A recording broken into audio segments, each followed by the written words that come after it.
El sueño. De León Tolstoy. Como hija, ya no existe para mí, ¿no lo entiendes? Simplemente no existe. Aún así, no puedo dejarla en manos de desconocidos. Haré que pueda vivir como desee, pero no quiero saber nada de ella. ¿Quién lo hubiera imaginado? ¡Qué horror! ¡Qué horror! Se encogió de hombros, negó con la cabeza y levantó la vista. Estas palabras fueron dirigidas por el príncipe Mijaíl Ivanovich a su hermano Piotr, un hombre de 50 años, 10 años menor que Mijaíl, gobernador de una provincia de Rusia central. El príncipe Mijaíl había viajado desde San Petersburgo a la ciudad de provincias, cuando se enteró de que su hija, que había abandonado su casa un año atrás, se había instalado allí con su hijito. El príncipe Mijaíl Ivanovich era un hombre alto, apuesto, de cabello blanco y tez fresca, orgulloso y atractivo de apariencia y porte. Su familia se componía de una esposa vulgar e irritable, que discutía con él, continuamente, por cualquier nimiedad. Un hijo, un holgazán, derrochador y libertino, pero un caballero, según el código paterno. 2 hijas, de las cuales la mayor se había casado bien, y vivía en San Petersburgo, y la menor, Lisa, su favorita, que había desaparecido de casa un año antes. Hacía poco, la había encontrado con su hijo, en esta lejana ciudad de provincias. El príncipe Piotr hubiera querido preguntarle a su hermano, cómo, y bajo qué circunstancias, Lisa se había ido de casa, y quién podría ser el padre de su hijo. Pero no se decidía a hacerlo. Esa misma mañana, cuando su esposa quiso mostrarse compasiva hacia su cuñado, el príncipe Piotr observó una expresión de sufrimiento en el rostro de su hermano, que éste trató de ocultar de inmediato, tras una máscara de orgullo inaccesible, a la vez que, para cambiar de conversación, le preguntaba sobre su apartamento y el precio que había pagado por él. Durante el almuerzo, ante la familia y los invitados, se mostró ingenioso y sarcástico, como de costumbre, adoptando una actitud de distante altivez con todo el mundo, excepto con los niños, a quienes trataba con una ternura casi reverente. Y sin embargo, esa conducta le era tan natural, que todos, de alguna manera, reconocían su derecho a ser arrogante. Por la noche, su hermano organizó una partida de whist, pero Mijaíl Ivanovich se retiró temprano. Cuando ya se encontraba en la habitación que le habían preparado, y estaba a punto de quitarse la dentadura postiza, alguien golpeó suavemente la puerta con los dedos. ¿Quién es?, preguntó, tratando de ocultar su fastidio. «Soy yo, Alina. ¿Puedo pasar?», dijo una voz femenina en francés. El príncipe Mijaíl Ivanovich reconoció la voz de su cuñada, frunció el ceño, se puso de nuevo los dientes, y se preguntó, ¿qué querrá? Luego, en voz alta respondió, «Entra». Su cuñada era una persona tranquila y amable, que se sometía en todo a la voluntad de su esposo. Pero a muchos les parecía una excéntrica, y algunos no dudaban en llamarla tonta. Era bastante bonita, pero siempre llevaba el cabello descuidado e iba mal vestida. Además, tenía ideas extrañas y nada aristocráticas, impropias de la esposa de un alto funcionario de la nobleza, ideas que expresaba de la forma más inesperada, para asombro de todos, tanto de su esposo como de sus amigos. «Puedes despedirme, pero no me iré, te lo digo de antemano», comenzó, en su característico estilo indiferente. «Dios me libre», respondió su cuñado con su habitual cortesía, un tanto exagerada, y acercó una silla. «¿Te molesta?», preguntó ella, sacando un cigarrillo. «No voy a decir nada desagradable, Mijaíl, solo quería decir algo sobre Lisochka». Mijaíl Ivanovich suspiró, oír aquel nombre le dolió, pero, recuperándose al instante, respondió con una sonrisa cansada. «Nuestra conversación solo puede girar en torno a un tema, y ese es el que precisamente tú deseas tratar». Habló sin mirarla, evitando siquiera mencionar el tema. Pero su regordeta y guapa cuñada no se inmutó. Continuó mirándolo, con la misma mirada dulce e implorante en sus ojos azules, suspirando aún más profundamente. «Mijaíl, mi buen amigo, ten piedad de ella, es solo un ser humano». «Nunca lo dudé», afirmó Mijaíl Ivanovich con una sonrisa amarga. «Ella es tu hija», insistió su cuñada con cierto patetismo. «Lo era, pero, querida Alina, ¿por qué hablar de esto?». «Mijaíl, querido, ¿No quieres verla? Solo quería decirte que el culpable. El príncipe Mijail Ivanovich se sonrojó, y su rostro se tornó cruel. Por Dios, paremos ya. Ya he sufrido bastante. Ahora solo tengo un deseo: ponerla en una posición en la que sea independiente y ya no necesite comunicarse conmigo. Entonces podrá vivir su propia vida, y mi familia y yo no necesitaremos saber nada más de ella. Eso es todo lo que puedo hacer. Mijail, no dices nada más que yo. Pero piensa que ella también posee un yo. Sin duda. Pero, querida Alina, por favor, dejemos el tema. Me duele demasiado hablar de ello. Alexandra Dmitrievna guardó silencio unos instantes, negando con la cabeza. ¿Y Masa, tu esposa, piensa como tú? Sí, ella piensa exactamente igual. Alexandra Dmitrievna emitió un sonido inarticulado. Bien, dejemos esto. Buenas noches, querida cuñada, concluyó él, para despedirla. Pero ella no se fue. Se quedó en silencio un momento, y luego dijo: Piotr me ha dicho que piensas darle el dinero a la mujer con la que vive Lisa. ¿Tienes la dirección? Sí, la tengo, respondió Mijail Ivanovich con evidente cansancio. No se lo entregues a esa mujer, Mijail.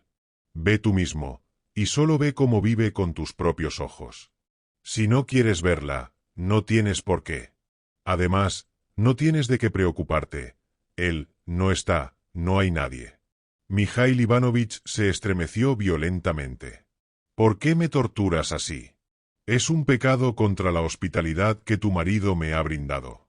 Alexandra Dmitrievna se levantó, y casi con lágrimas en los ojos, conmovida por sus propias súplicas, dijo: Es tan desdichada, la pobrecilla, tan digna de lástima. Él se levantó, y se quedó esperando a que ella terminara. Después, ella le tendió la mano. Mijail, estás haciendo mal, dijo, y luego abandonó la estancia. Durante un buen rato, después de que ella se fuera, Mijail Ivanovich caminó de un lado a otro por la habitación. Frunció el ceño, temblando, y exclamó: Dios mío, Dios mío. Y entonces el sonido de su propia voz lo asustó, y guardó silencio. Su orgullo herido lo torturaba. Su hija, sí, suya, criada en casa de su madre, la famosa Avdotia Borisovna, a quien la emperatriz honraba con sus visitas, y a quien conocer era un honor para todo el mundo. Él había vivido como un caballero de antaño, sin conocer el miedo ni la culpa. El hecho de tener un hijo natural, nacido de una francesa, a quien había establecido en el extranjero, no disminuía la elevada opinión que tenía de sí mismo. Y ahora, esta hija, por quien no solo había hecho todo lo que un padre podía y debía hacer, esta hija, a quien le había dado una espléndida educación y todas las oportunidades para casarse en la mejor sociedad rusa, esta hija, a quien no solo le había dado todo lo que una chica puede desear, sino a quien realmente había querido y de quien se había sentido orgulloso. Esta hija le había pagado con tal deshonra, que él, ahora, no podía mirar a sus semejantes a la cara, sin sentirse avergonzado. Recordó la época en que ella no era solo su hija y un miembro de su familia, sino su alegría y su orgullo. La volvió a ver, una niñita de 8 o 9 años, brillante, inteligente, vivaz, impetuosa, grácil, con brillantes ojos negros y una ondulada cabellera castaña. Recordó cómo solía subirse a sus rodillas, abrazarlo y hacerle cosquillas en el cuello, y cómo reía, a pesar de sus protestas, y seguía haciéndole cosquillas y besándole los ojos y las mejillas. Mijail Ivanovich, por naturaleza, se oponía a toda demostración de afecto, pero este amor impetuoso lo conmovía, y a menudo se dejaba mimar por las tiernas caricias de su hijita. Recordó también lo dulce que era contemplar su carita. Recordar todo esto le rompía el corazón, cuando pensaba que esa dulce niña se había convertido en lo que ahora era, una criatura en la que no podía pensar sin sentir aversión. También recordó la época en que ella se estaba convirtiendo en adulta, y la curiosa sensación de miedo e ira que experimentó, al darse cuenta de que los otros hombres la miraban ya como a una mujer. Pensó en su amor celoso, cuando ella se presentaba ante él, vestida para un baile, consciente de su belleza. Temía las miradas apasionadas que se posaban sobre ella, y que la muchacha no solo no parecía entender, sino que se enorgullecía de ellas. Recordó cómo, de forma totalmente inexplicable para él, Lisa había rechazado a dos magníficos pretendientes. Cada vez estaba más fascinada por el éxito, del que gozaba en los círculos que frecuentaba. Pero este éxito no podía durar mucho. Pasó un año, luego 2, luego 3.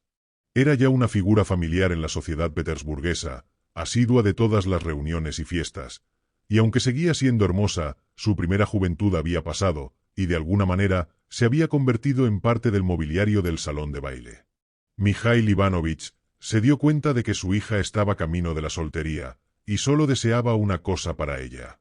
Debía casarla lo antes posible, y si no hacía una boda tan brillante como él hubiera deseado, al menos arreglarle un matrimonio respetable. Pero Lisa se había comportado con un orgullo que rayaba en la insolencia. Al recordarlo, su ira contra ella se intensificó. Pensar en su hija, rechazando a tantos hombres decentes, solo para terminar en esta desgracia. «Dios mío», gimió de nuevo. Entonces, deteniéndose, encendió un cigarrillo e intentó pensar en otras cosas. Le enviaría dinero sin que ella lo supiera. Pero los recuerdos volvieron a asaltarlo. Recordó cómo, no hacía tanto tiempo, pues ella tenía entonces ya más de 20 años, Lisa había empezado a coquetear con un muchacho muy joven, un cadete del cuerpo de pajes, que se alojaba con ellos como invitado en su casa de campo. Ella lo había vuelto loco con sus coqueteos y sus desaires, y el muchacho, poco más que un niño, había llorado de desesperación. Luego, Lisa había reprendido a su padre con severidad, frialdad e incluso rudeza, cuando, para poner fin a esa tontería, le había dicho al chico que se marchara. De alguna manera, ella parecía sentirse insultada. Desde entonces, la relación entre padre e hija, ya bastante fría y distante, había derivado en una hostilidad manifiesta. «Yo tenía razón, es una mujer mala y desvergonzada», se dijo. Y entonces, como último recuerdo espantoso, estaba la carta desde Moscú, en la que ella escribía que no podía regresar a casa, que era una mujer perdida y abandonada, que solo pedía perdón y olvido. Le vino de nuevo a la mente el horrible recuerdo de la escena con su esposa, sus conjeturas y sospechas que se convirtieron en certeza. La calamidad había ocurrido en Finlandia, donde habían mandado a Lisa para pasar una temporada con su tía, y el culpable era un hombre insignificante, un estudiante sueco, una persona sin recursos, un inútil y además casado. Todo esto volvió a su mente, mientras paseaba de un lado a otro por el dormitorio, recordando su antiguo amor por ella. Retrocedió, aterrorizado, ante el hecho incomprensible de su caída, y la odió por la agonía que le causaba. Recordó la conversación con su cuñada, e intentó imaginar cómo podría perdonar a Lisa. Pero en cuanto pensó en aquel individuo, que había labrado la desgracia de su hija, el horror, la repugnancia y el orgullo herido, invadieron su corazón. Se lamentó en voz alta, e intentó pensar en otra cosa. «No, es imposible. Le daré el dinero a Piotr, para que se encargue de que ella lo reciba mensualmente. Yo, por mi parte, ya no tengo hija». Y de nuevo, le invadió esa extraña mezcla de sentimientos que lo atormentaban. Compasión por sí mismo, al recordar el cariño que sintió por su hija, y furia contra ella, por el dolor que le estaba causando. Durante el último año, Lisa, sin duda, había vivido más que en todos los 25 anteriores. De pronto, se había dado cuenta del vacío de toda su vida. Con una claridad repentina, se le reveló la bajeza de su existencia entre la alta sociedad petersburguesa, una existencia frívola y vana, que se quedaba siempre en la superficie de las cosas, sin llegar nunca a sus profundidades. Todo estuvo bien, durante 1 o 2 años, o quizás incluso 3. Pero cuando aquel tipo de vida se prolongó durante 7 u 8 años, ya no le procuró ningún placer ni alegría. Aquella sucesión de fiestas, bailes, conciertos y cenas, con su preocupación constante por los vestidos y los peinados, que más pudieran favorecerla y hacerla brillar en las reuniones, con sus adoradores, viejos y jóvenes, todos igualmente presumiendo de saberlo todo, con derecho a tenerlo todo y a reírse de todo. Siempre las mismas caras, las mismas conversaciones, los mismos paisajes. Ya nada suscitaba en ella más que un interés superficial. Ni siquiera la música y la lectura, que apenas rozaban los problemas de la vida, pero sin resolverlos jamás, podían ya satisfacerla. Y los días pasaban, idénticos y tediosos, sin promesa de cambio, mientras ella iba perdiendo, cada vez más, su encanto y su belleza. A menudo la embargaban estados de ánimo desesperados, durante los cuales anhelaba morir. Sus amigas intentaron despertar su interés hacia las actividades benéficas. Lisa descubrió la miseria real, que le provocó espanto y repulsión, y también esa pobreza fingida, que resulta aún más digna de lástima. Por otro lado, vio la terrible indiferencia de las damas, que acudían a sus obras de caridad en lujosos carruajes, engalanadas con vestidos y joyas que valían miles de rublos. La vida se le hacía a Lisa cada vez más insoportable. Anhelaba algo real, la existencia misma, en toda su verdad. Quería vivir y no jugar a vivir, no este simulacro vacío de la vida. Pero la vida real ya no existía para ella.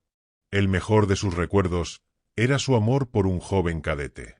Ese había sido un impulso bueno, puro y honesto, pero ahora no podía haber ya nada igual, no podía haberlo. Su depresión era cada vez mayor, y con ese ánimo sombrío fue a visitar a una tía en Finlandia. La naturaleza, el paisaje, el nuevo ambiente, la gente tan extrañamente diferente a la que conocía, todo, en aquella nueva experiencia, le pareció interesante y atractivo. No hubiera podido precisar el día en que comenzó aquello. En casa de su tía había un invitado, un sueco. Solía hablar de su trabajo, de su pueblo y de una novela que estaba escribiendo. Lisa ignoraba cuándo y cómo habían empezado aquellas miradas y aquellas sonrisas, cuyo sentido no hubiera podido expresar por medio de palabras, pero que parecían revelarles el uno al otro no solo sus almas, sino algún misterio de suprema importancia que abarcaba el universo entero. Cada palabra que pronunciaban estaba imbuida por un profundo y maravilloso significado. Lo mismo ocurría con la música que escuchaban o interpretaban a dúo, y con los libros que leían en voz alta. A veces discutían, defendiendo cada uno con pasión su propio punto de vista, pues no siempre pensaban lo mismo sobre las cosas. Pero en el momento en que sus miradas se encontraban, y casi sin poderlo evitar, se sonreían el uno al otro, la discusión quedaba en el olvido, y ambos parecían elevarse más allá del mundo, a un plano superior, consagrado solo a ellos mismos. Lisa no sabía cómo había sucedido, ni cuándo el diablo apareció por primera vez, tras esas sonrisas y esas miradas, arrastrándolos a los dos al mismo tiempo. Era algo que no podía explicar. Pero, cuando el terror la invadió, los hilos invisibles que los unían ya estaban entrelazados, tan fuertemente que no pudo liberarse. Solo podía confiar en la generosidad del hombre, en su caballerosidad y su honor. Esperaba que él no hiciera uso de su poder sobre ella. Sin embargo, durante todo ese tiempo, lo deseó vagamente. Su debilidad era mayor, porque no tenía nada que la apoyara en la lucha. Su vida mundana, tan superficial y falsa, se le había vuelto odiosa. No podía pensar en confiarse a su madre, a la que no quería, y en cuanto a su padre, lo sentía muy distante e indiferente hacia ella. Anhelaba apasionadamente vivir, y dejar atrás los juegos, e imaginaba que en el amor, en ese amor completo entre un hombre y una mujer, hallaría por fin la vida verdadera. Su naturaleza fuerte y apasionada, la arrastraba también hacia allí. En la figura alta y robusta de ese hombre, de cabello rubio, en cuyo rostro brillaba una sonrisa atractiva y cautivadora, vio la promesa de esa vida que anhelaba. Y entonces, las sonrisas y las miradas, la esperanza de algo tan increíblemente hermoso, la condujeron, como era inevitable, a aquello que temía, pero que inconscientemente esperaba. De repente, todo lo que era bello, alegre, espiritual y lleno de promesas para el futuro, se volvió repulsivo, brutal, triste y desesperanzado. Ella lo miraba a los ojos, e intentaba sonreír, fingiendo que no temía nada, que todo era como debía ser, pero en el fondo de su alma sabía que todo había terminado. Comprendió que no había encontrado en aquel hombre lo que buscaba, aquello que una vez conoció, el amor puro, que sintió por el joven cadete. Lisa le dijo al sueco que debía escribir a su padre, pidiéndole su mano. Él prometió hacerlo, pero cuando lo volvió a ver, le dijo que le era imposible escribir en ese momento. Ella vio algo vago y furtivo en sus ojos, y su desconfianza hacia él aumentó. Al día siguiente, ella recibió una carta, en la que él le confesaba que ya estaba casado, aunque su esposa lo había dejado hacía mucho tiempo, que sabía que era culpable, y que ella lo despreciaría por el daño que le había hecho, y acababa implorando su perdón. Lisa le llamó para que fuera a verla, y en esa entrevista le dijo que lo amaba, que se sentía unida a él, para siempre, estuviera casado o no, y que nunca lo abandonaría. La siguiente vez que se vieron, él le contó que no tenía nada, y que sus padres eran tan pobres, que solo podía ofrecerle la existencia más miserable. Ella respondió que no necesitaba nada, y que estaba dispuesta a acompañarlo enseguida a donde quisiera. Él intentó disuadirla, aconsejándole que esperara, y ella así lo hizo. Pero los continuos disimulos, las entrevistas fortuitas y la correspondencia secreta la hacían sufrir, e insistió en que debían marcharse juntos. Él le dijo de nuevo que debían esperar, y entonces ella decidió regresar a San Petersburgo. Ya en casa, recibió algunas cartas del sueco, en las que le prometía que iría a reunirse con ella, pero poco después dejó de escribir, y ella no supo nada más de él. Lisa intentó retomar su antigua vida, pero fue imposible. Enfermó, y los tratamientos médicos que le prescribieron no le proporcionaron mejoría alguna. Finalmente, el día en que se convenció de que no podría ocultar lo que iba a sobrevenir, desesperada, decidió suicidarse. Pero quería hacerlo de modo que su muerte pareciera natural. Realmente deseaba quitarse la vida, e imaginaba que había tomado esa decisión irrevocablemente. Se procuró veneno, lo vertió en un vaso, y a punto estaba de tomarlo, cuando, en el mismo momento en que se disponía a hacerlo, irrumpió en la habitación su sobrino, el hijo de su hermana, un niño de 5 años. Venía a enseñarle un juguete que le acababa de regalar su abuela. Lisa acarició al niño con ternura, y repentinamente rompió a llorar. La invadió la idea de que ella también podría haber sido madre, si el sueco no hubiera estado casado. Y esta visión de la maternidad la hizo reflexionar por primera vez sobre sí misma, en su propia vida, y no en lo que pensarían y dirían de ella los demás. Matarse por el que dirán era fácil, pero en el momento en que vio su propia vida disociada del mundo, quitarse esa vida fue impensable.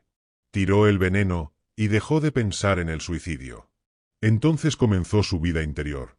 Sintió que aquella era la vida real, auténtica, y a pesar de la tortura que representaba, si se le hubiera dado la oportunidad, no la habría rechazado. Empezó a rezar, no lo hacía desde mucho tiempo atrás, pero la oración no la consoló. Sufría, pero su sufrimiento era menos por ella misma, que por su padre, cuyo dolor comprendía y compadecía. Así transcurrieron los meses, y entonces ocurrió algo, que transformó por completo su vida. Un día, mientras trabajaba en una colcha de punto, experimentó de repente una extraña sensación en su interior. «No puede ser, no puede ser», exclamó, quedando petrificada, con el ganchillo y la labor entre las manos. Al cabo de un rato, sintió de nuevo aquel asombroso movimiento dentro de sí. Sintió una emoción indescriptible, y en ese momento todo quedó olvidado. Su error, el engaño, la vileza del sueco, las quejas de su madre y el dolor de su padre. Sonrió, con una alegría, pura y radiante, que nunca antes había sentido. Se estremeció con horror, al recordar que su hijo hubiera muerto con ella, si hubiera llevado a cabo su intención de suicidarse. Ahora concentraba todos sus pensamientos, en decidir a dónde ir, para tener a su hijo, y convertirse en madre, una madre desgraciada y digna de lástima, pero madre al fin y al cabo. Después de hacer una serie de proyectos, y de arreglarlo todo, se instaló en una ciudad de provincias, lejos de San Petersburgo, donde esperaba que no pudieran encontrarla. Pero, por desgracia, el hermano de su padre fue nombrado gobernador de esa ciudad, algo que ella jamás pudo prever. Llevaba 4 meses viviendo en casa de una comadrona, una tal María Ivanovna, cuando se enteró de que su tío había llegado al pueblo. Entonces, Lisa decidió partir de allí de inmediato, en busca de un lugar aún más remoto, donde poder ocultarse. Mikhail Ivanovich se despertó temprano a la mañana siguiente. Entró en el estudio de su hermano y le entregó el cheque, por una suma que le pidió que pagara mensualmente a su hija. Luego, preguntó cuándo salía el expreso a San Petersburgo. El tren salía a las 7 de la tarde, lo que le daría tiempo para cenar temprano, antes de partir. Desayunó con su cuñada, quien se abstuvo de mencionar el tema que tanto le dolía, limitándose a mirarlo con timidez. Después del desayuno, salió a dar su paseo matutino habitual. Alexandra Dmitrievna lo siguió hasta el vestíbulo. Ve a los jardines públicos, Mijail, es un lugar encantador, y está muy cerca de cualquier sitio, dijo ella, respondiendo a la mirada sombría de su cuñado, con una mirada patética. Mijail Ivanovich siguió su consejo, y se dirigió a los jardines públicos, meditando con fastidio sobre la estupidez, la obstinación y la crueldad de las mujeres. No me tiene ninguna lástima, pensó, refiriéndose a su cuñada. Ni siquiera puede comprender mi dolor. ¿Y Lisa? ¿Sabe lo que significa todo esto para mí? Una horrible tortura.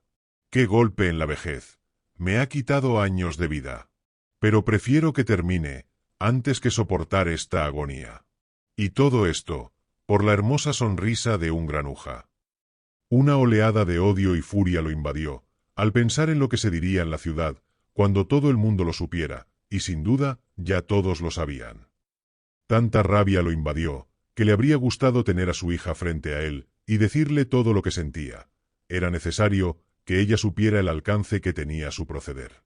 Está cerca de cualquier sitio, recordó de repente las palabras de su cuñada. Y sacando su pequeño cuaderno de notas del bolsillo, buscó en él una dirección. Señora Abramova, Vera Ivanovna Silvestrova, calle Kukonskaya. Lisa vivía allí, con un apellido supuesto. Mijail Ivanovich salió de los jardines y llamó un taxi. ¿A quién desea ver, señor?, preguntó María Ivanovna, cuando Mijail Ivanovich hubo llegado al rellano de la estrecha, empinada y maloliente escalera. ¿Vive aquí la señora Silvestrova?, preguntó, haciendo un esfuerzo. ¿Vera Ivanovna? Sí, pase, por favor. Ha salido, ha ido a la tienda de la esquina, pero volverá en un minuto. Mijail Ivanovich siguió a la robusta comadrona hasta un saloncito, y sintió como si le clavaran un cuchillo, cuando, desde la habitación contigua, le llegaron los gritos de un recién nacido, que lo llenaron de asco. María Ivanovna se disculpó, y entró en la habitación para calmar al niño. Mijail Ivanovich la oyó arrullarlo. Cuando la criatura se tranquilizó, la mujer regresó. Es el niño de Viera Ivanovna, volverá enseguida. ¿Quién es usted? Un conocido, pero creo que será mejor que vuelva más tarde, dijo Mijail Ivanovich, dispuesto a marcharse de inmediato, hasta tal punto lo atormentaba la idea de encontrarse con su hija. Le parecía imposible llegar a un acuerdo con ella, todas las explicaciones resultarían inútiles. Se acababa de dar la vuelta para irse, cuando oyó pasos rápidos y ligeros en las escaleras, y reconoció la voz de Lisa, que decía: María Ivanovna, ¿ha llorado el niño mientras yo no estaba? He procurado darme prisa. De pronto, Lisa enmudeció, y el paquete que llevaba se le cayó de las manos. Había visto a su padre. «Papá», gritó, y se detuvo en la puerta, pálida y temblorosa. Él permaneció inmóvil, mirándola fijamente. Había adelgazado muchísimo. Sus ojos eran más grandes, su nariz más afilada, sus manos desgastadas y huesudas. No sabía qué hacer ni qué decir.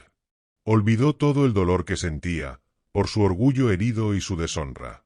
Solo sentía pena, una pena infinita por ella, pena por su delgadez y por su miserable ropa áspera, y sobre todo, por su rostro lastimero y sus ojos implorantes.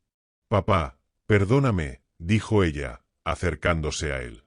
«Perdóname tú a mí, hija mía, perdóname», murmuró Mijail Ivanovich, y empezó a sollozar como un niño, cubriendo de besos la cara y las manos de su hija, mojándolas con sus lágrimas. La compasión por su hija reveló al príncipe la verdadera naturaleza de su propio ser.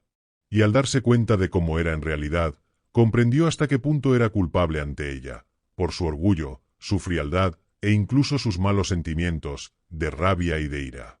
Se alegró de ser él el culpable y de no tener nada que perdonar, sino ser él mismo quien necesitara perdón.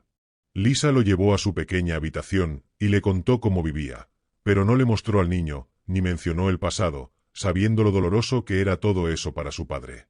Él, tras escucharla, le dijo que debía vivir de otra manera. «Sí, si pudiera vivir en el campo», dijo ella.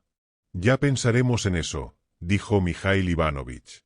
De pronto, se oyó el llanto del niño, al otro lado de la puerta. Lisa abrió los ojos de par en par, y sin apartarlos del rostro de su padre, permaneció inmóvil e indecisa. «Bueno, supongo que debes alimentarlo», dijo Mijail Ivanovich, y frunció el ceño, en el evidente esfuerzo que hacía por dominarse. Lisa se levantó, y de repente se le ocurrió la loca idea de mostrarle a quien tanto quisiera aquello que ahora amaba más que nada en el mundo. Pero primero miró el rostro de su padre. ¿Estaría enojado o no? Su rostro no revelaba ira, solo sufrimiento. «Sí, vete, vete», dijo él, poniéndose en pie rápidamente. «Que Dios te bendiga. Volveré mañana y lo decidiremos. Adiós, querida, adiós». Y se marchó con precipitación, tratando de contener el llanto que le apretaba la garganta. Cuando Mijail Ivanovich regresó a la casa de su hermano, Alexandra Dmitrievna corrió inmediatamente hacia él. «¿Y bien? ¿La has visto?», preguntó ella, adivinando por su expresión que algo había sucedido. «Sí, la he visto», respondió secamente, y luego, de pronto, se echó a llorar. «Me estoy volviendo viejo y tonto», dijo, tratando de controlar su emoción. «No, Mijail», dijo su cuñada, «te estás volviendo sabio, muy sabio». Fin. Gracias por ver este vídeo. Por favor, no olvides suscribirte, dar a me gusta, compartirlo y dejar un comentario. Si te ha gustado este relato, puedes encontrar más audiolibros en nuestro canal, Homo Lector.